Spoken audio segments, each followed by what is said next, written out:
John, thank you very much. Good morning. I'm retired McLean County Circuit Judge Chuck Whitty. It's great to see longtime friends walking in this room this morning. It brings back a lot of memories, some of them not all that pleasant about a campaign 20 years ago, but it turned out to be very pleasant.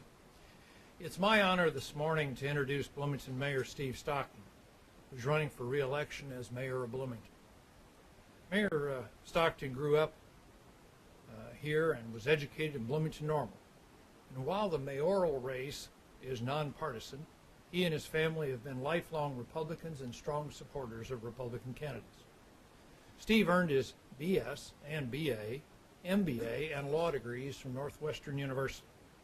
He also earned his CPA, CLU, and CPCU designations.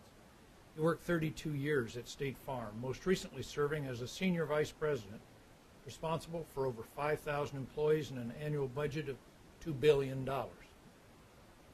During his time at State Farm, Steve was appointed to and served on the Bloomington Liquor Commission from 1977 to the present, and the Fire and Police Commission from 1989 to 1997, as well as the County Emergency Telephone System Board from 1992 to 2002. Steve retired early, 61 years old, from State Farm 4 years ago to serve and volunteer to serve as mayor of Bloomington. He'll run a positive campaign. We will be proud to support him. Please welcome Mayor Steve Stockton.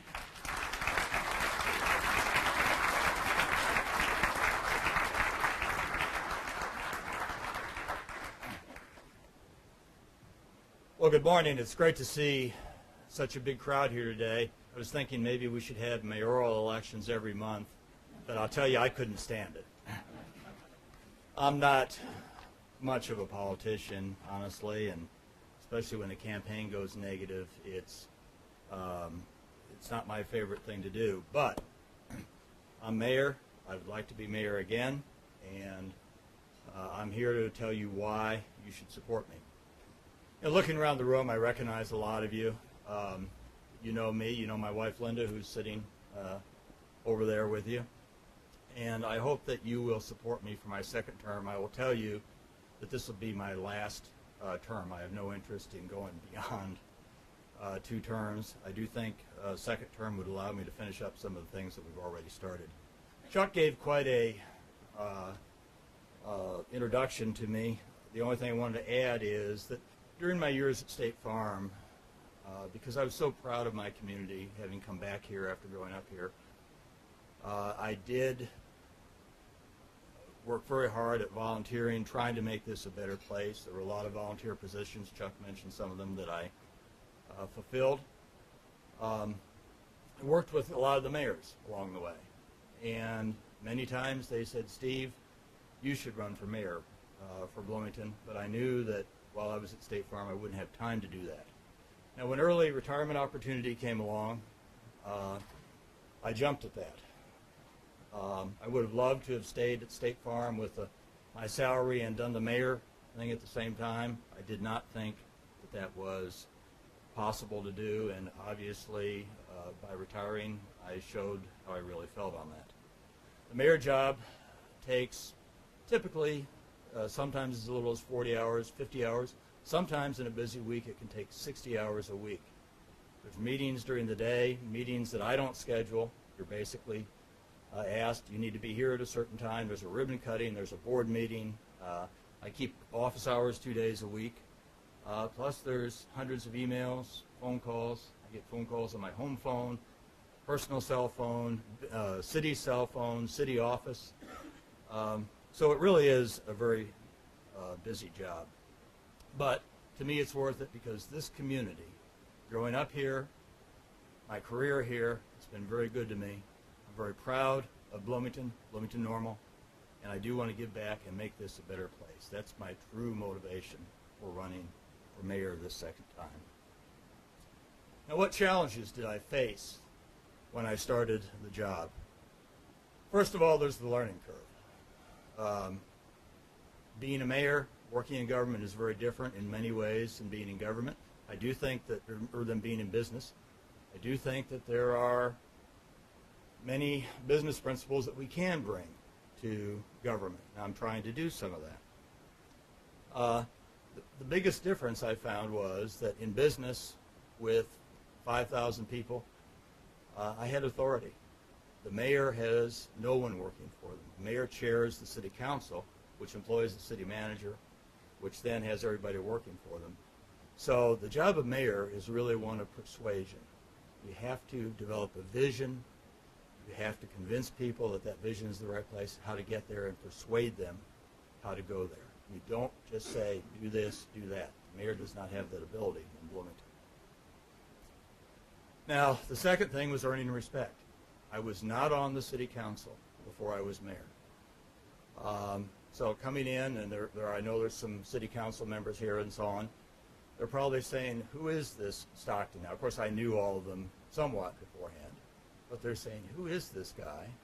And he wasn't even on the council. Now, all of a sudden, he's mayor. You have to earn respect before you can persuade and lead a council. Now, in order to earn that respect, you have to have knowledge. You have to know things about the city. You earn people's respect by being able to say, to teach them, to show them the right way, and have them agree with that and say, you know, that's a great idea.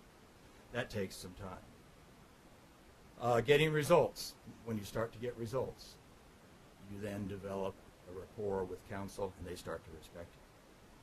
Another big challenge, finances. Coming in, there were 4 projects, I call them the Big Four. The Coliseum, the Center for Performing Arts, the Government Center offices, and the new dispatching center that had all been voted in by the previous city council within the 18 months or 2 years prior to my being mayor. Those 4 projects added $7 million to our annual budget. Now, our general fund budget is $76 million, so that's about 10%. But half of that general fund budget is committed for other things. So it was actually about 18% of our discretionary budget was added with 4 new projects. That put quite a strain on our budget. Debt. We went from $24 million in debt to $78 million in debt within 18 months before I came in, that debt load. Even today, as you look at the debt that we have, 5% of the $77 million in debt that the city has was put in before 2001.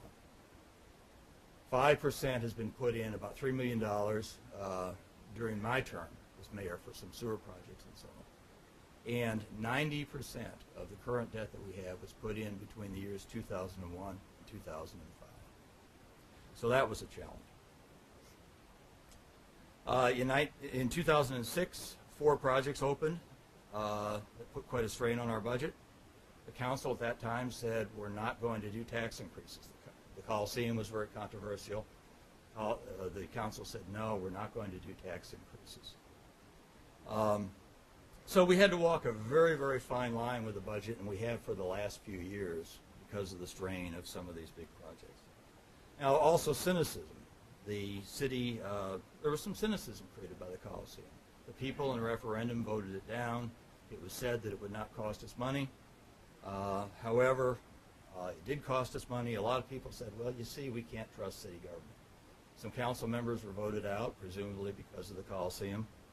And we had people saying, can we trust our city government? We had to overcome that. And the question was, how do we, in the midst of all this, change our city culture? How do we bring about the people's priorities? That takes time, knowledge, trust, and in some cases, we have to bring in new people to get that done.